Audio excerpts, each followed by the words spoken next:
বাংলা আপনাদের আরো একবার স্বাগত। বাংলার প্রাইম টাইম এই মুহূর্তে হাজির রয়েছে আমি স্বর্ণালী সরকার।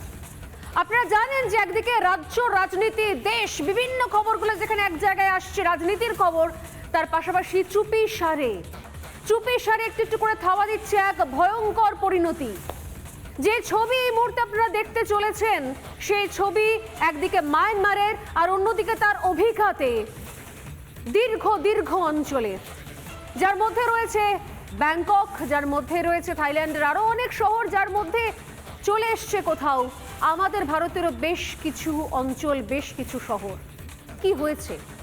মায়ানমারের বার্মা প্রদেশে এমন এক ভূমিকম্প হলো রিক্টার স্কেলে যার মাত্রা 7-এর ওপর, 7.7-এর কাছাকাছি, এবং যে ভূমিকম্প রীতিমতো তাক লাগিয়ে দিয়েছে আবহাওয়াবিদদের। কারণ কোনো একটা প্রদেশে কোনো এক এপিসেন্টারে ভূমিকম্প এইভাবে এত দূর পর্যন্ত ছড়ায় না যে চলে যায় পাশের দেশ, সমুদ্র টপকে অন্য দেশে। কিসের অভিঘাত, কিসের ইঙ্গিত এটা? কোন ভয়ঙ্কর পরিণতির ইঙ্গিত? দুটো টেকটনিক প্লেট, অর্থাৎ একদিকে ইন্ডিয়া অন্যদিকে ইউরেশিয়া, দুই প্লেটের মুহুর্মুহু গতি প্রকৃতির পরিবর্তন বারবার করে ইঙ্গিত দেয় দরজায় কড়া নাড়ে এক ভয়ঙ্কর ধ্বংসের মুখে দাঁড়িয়ে আছি আমরা। কিন্তু আমরা শুনবো কেন? কোথায় আশঙ্কা রয়েছে? কোন বিপদকে নিয়ে আমরা পশ্চিমবঙ্গের মানুষ দাঁড়িয়ে রয়েছি? আমরা জানবো কেন? জানার দরকার কি আছে? কিন্তু দরকার আছে। চোখে আঙুল দিয়ে দেখাবো সেই প্রয়োজনীয়তাগুলো। তবে তার আগে এই ভয়ঙ্কর ভূমিকম্প কেন গোটা পৃথিবীকে হিলিয়ে দিয়েছে, ত্রাস তৈরি করে দিয়েছে, সেই ছবিগুলো একবার দেখাবো। একদমই স্বর্ণালী যে কথাগুলো বলছিল যে জোড়া ভূমিকম্প হলো মায়ানমারে, থরথর করে কেঁপে উঠলো মায়ানমার বার্মা প্রদেশের একেবারে অভ্যন্তরে। সেখানে এত বড় একটা ভূমিকম্প হলো প্রথমে 11:50 সকালে, এবং তার কিছুক্ষণের মধ্যে দ্বিতীয় ভূমিকম্প হলো 12:02।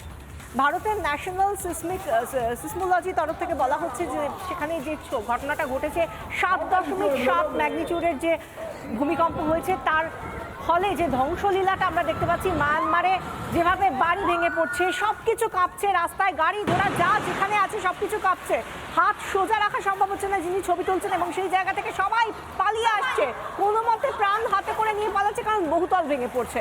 এই একটার পর একটা ছবি আমরা দেখতে পাচ্ছি, এবং শুধুমাত্র একটা শহরের ছবি এটা নয়, একটা দেশের এক জায়গায় ভূমিকম্প প্রথম অনুভূত হলো, তারপর দেখুন কিভাবে ভেঙে পড়ছে, মানুষ পালিয়ে আসছে, যারা পালাতে পারছেন তারা তো পালাচ্ছেন, কিন্তু অনেক মানুষ যারা এই বহুতলগুলোর মধ্যে আটকে রয়েছেন এখনো পর্যন্ত ইয়াঙ্গানে বেশ কিছু জায়গায় পুলিশের তরফ থেকে তল্লাশি চালানো হচ্ছে, দমকলের তরফ থেকে তল্লাশি চালানো হচ্ছে যে আদতে। এরপরে আমরা যে ছবিটা দেখাচ্ছি আভা ব্রিজ, আভা সেতু, যেটার ভিডিও এই মুহূর্তে আমরা দেখাচ্ছি, ভেঙে পড়েছে। এই আভা সেতু মায়ানমারে আরেকটি বড় যে ছবিটা, যে এই ধ্বংসলীলার যে বড় ছবি, বা একটা এমন ছবি যেটা দেখে আমরা সত্যিই ভাবছি এটা কি সত্যিই বাস্তবে সম্ভব, এটাই হয়েছে যেটা আমরা দেখাচ্ছি আভা সেতু। সেই সেতু যেভাবে ভেঙে গিয়েছে, একেবারে দুটুকরো হয়ে গিয়েছে, মাঝখানে যোগাযোগ রাখছে যে অংশটা, সেই অংশটা আর নেই। এই ঘটনার পরে বা এই ভূমিকম্পের পরে সেই অংশটাই উড়ে গিয়েছে, আর নেই এটা। একেবারে স্বর্ণালী দেখা যাচ্ছে যে এই যে ছবিটা দেখছি আমরা, একটা সেতু যেন দুটো ভাগ করেই তৈরি হয়েছিল, কিন্তু তা তো নয়। এখানে দেখা যাচ্ছে জলের মধ্যে একটা অংশ পড়ে গিয়েছে, অর্থাৎ কোনোভাবে এইটার মধ্যে এই মুহূর্তে দাঁড়িয়ে আভা সেতুর মধ্যে দিয়ে, আভা সেতুতে আর কোনো মতেই আর যোগাযোগ ব্যবস্থা আর নতুন করে এই মুহূর্তে সম্ভব নয় চালিয়ে যাওয়া। জোড়া ভূমিকম্পের ছবি আপনারা দেখলেন যে মায়ানমার যেভাবে কোথাও বিধ্বস্ত হয়ে গেছে। মায়ানমারের একটা নির্দিষ্ট অংশ বার্মা প্রদেশের একদম প্রান্তিক অঞ্চল, একদম ভেতরের দিকের অংশ, কিন্তু তার ভয়ঙ্কর কি অভিঘাত। কিন্তু সেই অভিঘাত শুধুমাত্র মায়ানমারে সীমাবদ্ধ নেই, যে কারণে বাংলা প্রাইম টাইমে আজকে আমরা এই শো করছি, এই নিয়ে আলোচনা করছি। দেখুন কোথায় অন্য প্রদেশে চলে গিয়ে, অন্য দেশে চলে গিয়ে তার ভয়ঙ্কর অভিঘাত দেখতে পেলাম আমরা। দেখতে পেলাম থাইল্যান্ডের ব্যাংকক। থাইল্যান্ড এই মুহূর্তে সর্বাধিক জনপ্রিয় বিভিন্ন ডেস্টিনেশনের মধ্যে, ট্যুরিজমের ডেস্টিনেশনের মধ্যে সর্বাধিক জনপ্রিয় হচ্ছে থাইল্যান্ড। থাইল্যান্ডে বিভিন্ন সময় মানুষ যান, এবং এই সময় যখন ঘটনা ঘটছে তখনও প্রচুর মানুষ সেখানে ভ্রমণের জন্য গিয়েছেন, এবং এই সময়টা কিন্তু বেড়াতে যাওয়ার জন্য পিক সিজন বলা হয়, অর্থাৎ এই সময়তে প্রচুর মানুষ যান সেখানে। দেখবেন কি ভয়াবহ ছবি, মুহূর্তের মধ্যে একটা সুউচ্চ বহুতল ভেঙে গুড়িয়ে গেল। এটা ব্যাংকক। ভূমিকম্প হয়েছে কোথায় আর তার অভিঘাত কোন প্রান্তে এসে পৌঁছেছে, এতটাই বিভৎস, এতটাই ভয়ঙ্কর।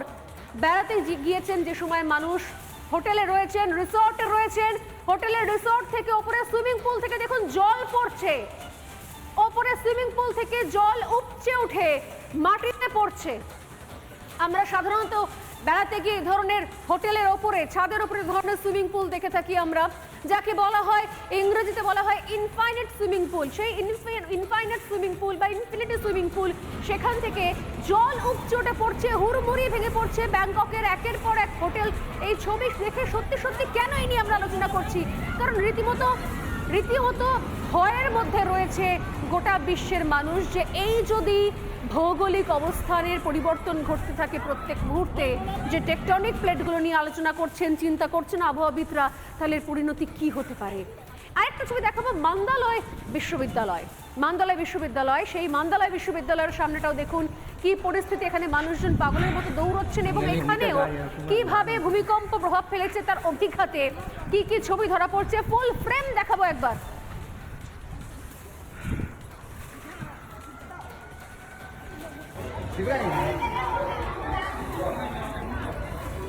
মান্দালয় দেখুন হেলে পড়েছে, গোটা বহুতলটাই হেলে গেছে। রাস্তাঘাটে চৌড়া চৌড়া ফাটল দেখতে পাওয়া যাচ্ছে মান্দালয় বিশ্ববিদ্যালয়ের সামনে। ধোঁয়ায় ঢেকে গেছে বিশ্ববিদ্যালয়ের এক একটা সেমিনার রুম, অস্তিত্ব নেই হয়তো। এবং মান্দালয়ের বাইরে, বিশ্ববিদ্যালয়ের বাইরে বিভিন্ন রাস্তা, বিভিন্ন জায়গায় দেখুন কি ভয়ঙ্কর অবস্থা। ভূমিকম্প যখন হচ্ছে সেই সময়তে সিগন্যালে সমস্ত গাড়ি, যেখানে যেখানে গাড়ি ছিল সেখানে গাড়িগুলো দাঁড়িয়ে গেছে এবং তারপর গাড়ির ভেতর থেকে যারা মোবাইলে রেকর্ড করেছে এই বিভৎস দৃশ্য, এই আতঙ্কের দৃশ্য, দেখুন সেই ছবি কিভাবে রাস্তাঘাট পর্যন্ত, মানে যেন মনে হচ্ছে কোনো খেলা, মেলার কোনো নাগরদোলা সেরকম টাইপের একদম এদিক ওদিক করে দুলতে থাকছে। এই ভয়ঙ্কর ছবিগুলো সত্যি সত্যি আতঙ্ক তৈরি করেছে। থরথর মায়ানমার বলছি আমরা, সত্যি সত্যি মায়ানমার থরথর করে কাঁপছে। তার অভিঘাত কি ভয়ঙ্কর, বিশাল, কি এমন পরিবর্তন ঘটছে। আমরা বারবার করে বলছিলাম যে টেকটনিক প্লেটের কথা, ভৌগোলিক অবস্থান আমাদের রীতিমতো ভয়ের জায়গায় দাঁড় করাচ্ছে। কেন, কি এমন আছে এই ইন্ডিয়া প্লেট, এই ইউরেশিয়া প্লেট, কেন প্রত্যেক মুহূর্তে সংঘর্ষ হচ্ছে এবং আমাদের আতঙ্কের জায়গা কোথায় রয়েছে, কোথায় আমাদের ভয়ের জায়গা রয়েছে। আবহাওয়াবিদ সুজীব করের সঙ্গে কথা বলেছিলাম আমরা, কি জানিয়েছেন উনি শুনবো। আজকে যে ভূমিকম্প সংঘটিত হয়েছে সেটা মূলত তার উপকেন্দ্রটা ছিল ডাউকি চ্যুতিরেখা এবং ভারত মায়ানমার সীমান্তে হিমালয়ের যে চ্যুতিরেখা, সেই চ্যুতিরেখার সংযোগস্থলে, যে কারণের জন্যে এই কম্পনের তীব্রতা তুলনামূলকভাবে অনেক বেশি অনুভূত হয়েছে। অপরদিকে এই কম্পনের তীব্রতা হিমালয়ান ফ্রন্ট চ্যুতিরেখার দ্বারা স্থানান্তরিত হয়ে গেছে দক্ষিণ পূর্ব এশিয়ার দিকে এবং যার ফলে আলটিমেটলি কিন্তু থাইল্যান্ডে ভয়ঙ্করভাবে এই ভূমিকম্পের প্রভাব আমরা লক্ষ্য করেছি। মায়ানমারের সৃষ্ট ভূমিকম্প এতখানি জায়গা জুড়ে, এমনকি পড়শি দেশগুলোতেও কি করে তার এত বড় ধ্বংসলীলা চালালো সেই নিয়ে সুদীপবাবু বলছিলেন। কিন্তু এর পাশাপাশি যেভাবে আমরা ছবিগুলো দেখতে পাচ্ছি, যে সত্যি চোখে জল এনে দেয়, যে কিভাবে এই সুউচ্চ অট্টালিকাগুলো যেগুলো মুহূর্তের মধ্যে ধ্বংস হয়ে যাচ্ছে, সেখান থেকে যারা প্রাণ হাতে করে বেরোতে পেরেছেন তাদের তো ঠিক আছে, তাও বেঁচে গিয়েছেন, কিন্তু বহু মানুষ, বিশেষ করে যারা নির্মীয়মান বিল্ডিংটিতে কাজ করছিলেন, তারা অনেক শ্রমিক আটকে পড়েন এবং সেই আটকে পড়া যে ধ্বংসাবশেষ, যে বাড়ির যে ধ্বংসাবশেষ, তার মধ্যে থেকে চেষ্টা করা হচ্ছে উদ্ধারের চেষ্টা করা হচ্ছে, যে কোনোভাবে যদি কাউকে আটকানো থেকে যদি বাঁচানো যায় বা যাদের প্রাণ রক্ষা করা সম্ভব হয়। আর এর পাশাপাশি আর এর মধ্যেই আমরা যে আরেকটা ছবি দেখব, শ্রমিক আটকে পড়েছে, সেই ছবিটা আমরা দেখাচ্ছি। ভয়ঙ্কর এই ছবি, সত্যি ভাবা যায় না যে এই ছবিটাও আমাদের দেখতে হচ্ছে, যে একজন মানুষ তার গলা পর্যন্ত আটকে রয়েছে, কিভাবে তাকে উদ্ধার করা হবে সেটাই একটা বড় চ্যালেঞ্জ। দমকল কর্মী বা যারা উদ্ধার কাজে এসেছেন তাদের জন্য একটা বিশাল বড় চ্যালেঞ্জ, যে কী করে আটকানো সম্ভব, কী করে তাকে উদ্ধার করা যায়। এই যে আমরা দেখতে পাচ্ছি তার গলা পর্যন্ত আটকে রয়েছে, কি করে তাকে উদ্ধার করা যাবে। তিনি কাঁদছেন যে তিনি প্রাণ বাঁচাতে চান, কিন্তু আদতে প্রাণ বাঁচানো সম্ভব কিনা। শুধু আমরা এই যে বাড়ির ছবি দেখাচ্ছিলাম তাই নয়, এবার দেখুন এয়ারপোর্টের ছবি, বিমানবন্দরে কিভাবে হুড়োহুড়ি পড়ে গিয়েছে। চতুর্দিকে যিনি ছবি তুলেছেন তার হাতও কাঁপছে, আশপাশে সবাই একটা ফাঁকা জায়গায় টার্মাকে গিয়ে দাঁড়িয়ে রয়েছেন, কারণ গ্রাউন্ড স্টাফদের দেখুন, তারাও গিয়ে দাঁড়িয়ে রয়েছেন, কোনো এই মুহূর্তে কোনো ফ্লাইট তো চলবে না, সেগুলোর তো কোনো প্রশ্নই ওঠে না। কিন্তু যারা রয়েছেন তাদেরকে যাতে সেফলি সরিয়ে আনা যায়, এমনকি যারা একেবারে বিমানবন্দরের মধ্যে রয়েছেন তারাও চেষ্টা করছেন যতটা তাড়াতাড়ি সম্ভব পালিয়ে যাওয়া যায় সেই জায়গা থেকে।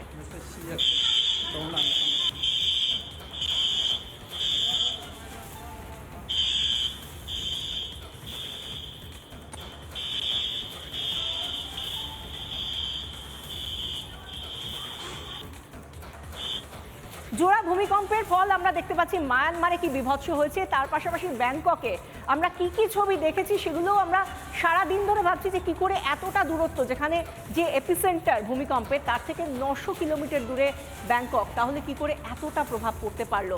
তো এরকম একটা জায়গা থেকে একজন বঙ্গ সন্তান যিনি কর্মরত থাইল্যান্ডে, তিনি কি বলছেন, নয়ন চ্যাটার্জি, তিনি আজকে কি দেখেছেন, নিজের চোখে কি দেখলেন, কি ঘটনার মধ্যে দিয়ে, কি অভিজ্ঞতার মধ্যে দিয়ে তাদেরকে যেতে হয়েছে, তিনি সেই বর্ণনা তুলে ধরেছেন আমাদের সামনে। তিনি কি বলছেন শুনুন। ভারত তো কোনো বাঙালি কোনো অসুবিধা হয়নি, এখন অব্দি কোনো খবর তো আসেনি। এই রাস্তা সাধারণত প্রচুর ভিড় থাকে, তো এখন দেখতে পাচ্ছেন রাস্তা পুরো ফাঁকা, লোকেরা বাইরে দাঁড়িয়ে আছে কতক্ষণে বাড়ি পৌঁছবে, আপনজনদের কাছে পৌঁছবে বলে, মানুষের ভয়তে আছে। প্রথমবার থাইল্যান্ডে এরকম একটা বড় আকারের ভূমিকম্প লোকে ফিল করেছে। কেউ ভাবতে পারেনি যে ভূমিকম্প হচ্ছে, একে অপরের গায়ে পড়ে যাবার মতো অবস্থা। তখনই বুঝলাম সবচেয়ে বড় কিছু একটা ঘটছে। একটা বিল্ডিং যেটা আন্ডার কনস্ট্রাকশন ছিল সেটা ভেঙেছে, কজন মারা গেছে বলে 30 জন স্ট্যাম্পেড হয়েছে, কিন্তু 300 জন লোক কাজ করছে বলে শুনেছি।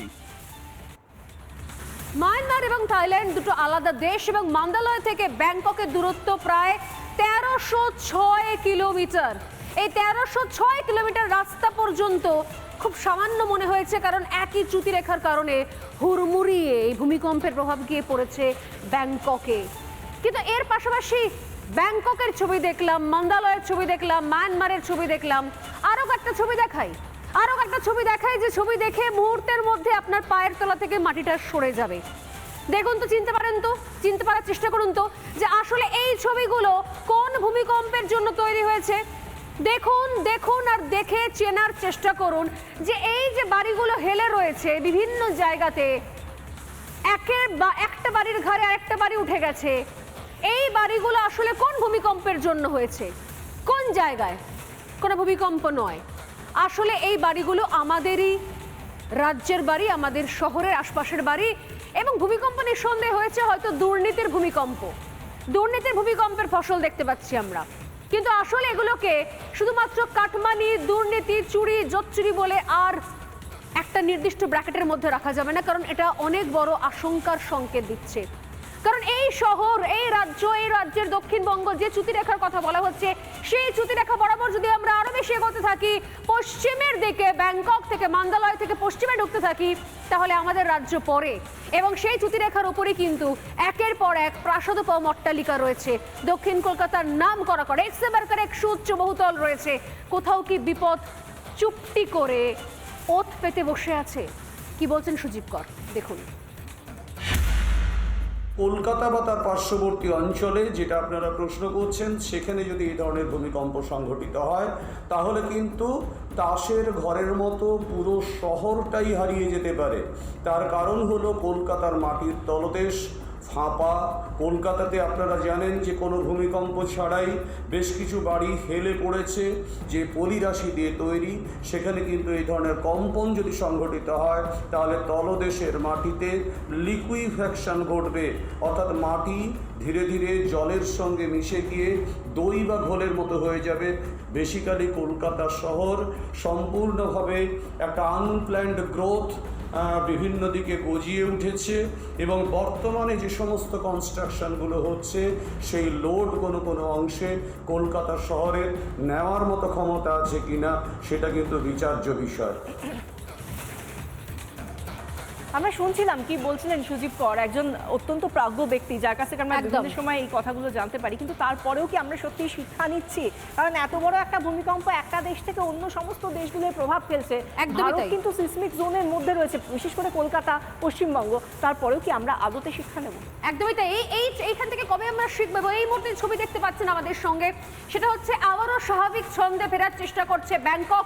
এই মুহূর্তে ব্যাংককের লেটেস্ট ছবি দেখাচ্ছি বাংলা প্রাইম টাইমে, একমাত্র বাংলা নিউজ চ্যানেল যেখানে এই মুহূর্তে এই লাইভ ছবি আপনারা দেখতে পাচ্ছেন। এবং এর সঙ্গে প্রশ্ন করব, মান্দালয় থেকে ব্যাংককের ডিস্টেন্স ছিল 1300 কিলোমিটারের কাছাকাছি, মান্দালয় থেকে কলকাতার ডিস্টেন্স 800 কিলোমিটারের কাছাকাছি। অর্থাৎ কোথাও কোন জায়গাতে ভয়ের জায়গা রয়েছে, সচেতন হওয়ার অবকাশ এখনো হয়তো রয়েছে, ভাবতেই পারেন, আমাদের ভাবা উচিত। সময় শেষ, এটা ছোট্ট বিরতি নিয়ে ফিরে আসছে। নানা ধরনের কন্টেন্ট দেখার জন্য লাইক করুন, শেয়ার করুন আমাদের ফেসবুক পেজ, সাবস্ক্রাইব করুন আমাদের ইউটিউব চ্যানেল। পাশাপাশি অন্যান্য ব্রেকিং নিউজের জন্য অবশ্যই চোখ রাখুন রিপাবলিক বাংলায়।